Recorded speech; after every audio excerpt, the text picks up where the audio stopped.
With just a couple of weeks to go until the House of Commons breaks for the summer, which may well be the last day the House sits before the election, the federal government is running out of time to put forward any sweeping legislation on anything. Certainly that includes the much vaunted plan to reform firearms laws in Canada, the plan that Justin Trudeau and Ralph Goodale promised in the wake of the Danforth Ave shooting.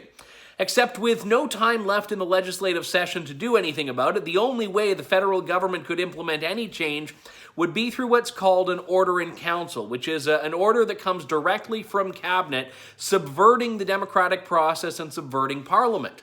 This isn't just theoretical. Bill Blair has refused to take it off the table.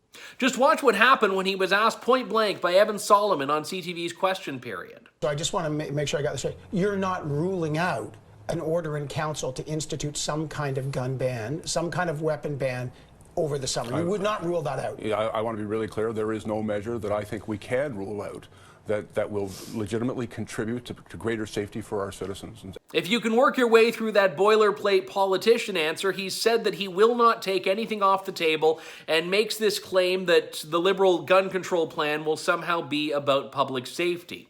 But it's hard to take seriously the idea that any public safety implications will come when it's clear that the minister responsible for gun crime reduction and organized crime reduction doesn't even know the file and doesn't even know firearms laws in Canada. Take a look at this other aspect of what Bill Blair said in the interview about firearms. I've seen the devastating impact that those weapons can have on our communities. We saw a military-style weapon used at the mosque in Quebec. We also saw it slaughtering, children in Sandy Hook. They've been used to kill police officers in the line of duty. Those weapons, I think, represent an unacceptable risk to Canadians.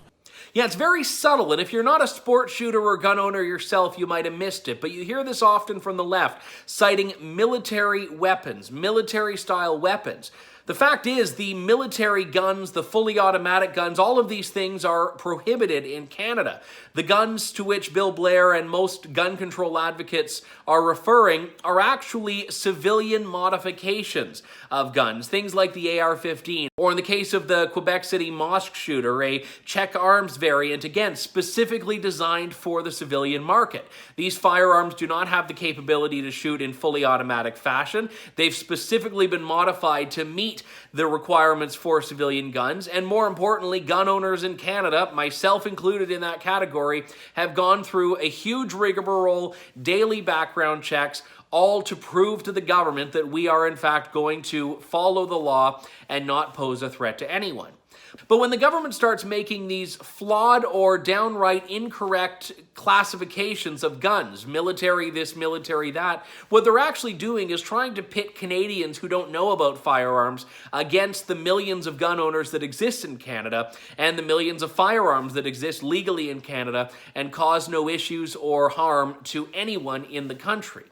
When Bill Blair is saying that he's considering an order in council, what he's actually saying is that he knows that the Democratic will is not there for the sweeping reforms that the Liberals want to do, so they're going to ram them through the back door. Now remember, this is coming from a representative of the same government that mocked Tony Clement for sharing just a couple of weeks ago that he had heard the government plan to subvert Parliament to put gun control in. And now Bill Blair himself seems to be affirming at least that that's a possibility, if not a certainty. Gun crime is not going to be solved by going after the people that are not causing the crimes, that are not committing crimes. This should be known to Bill Blair, a police officer for 40 years, but in fact, he's just a politician first and a police officer second. For True North, I'm Andrew Lawton.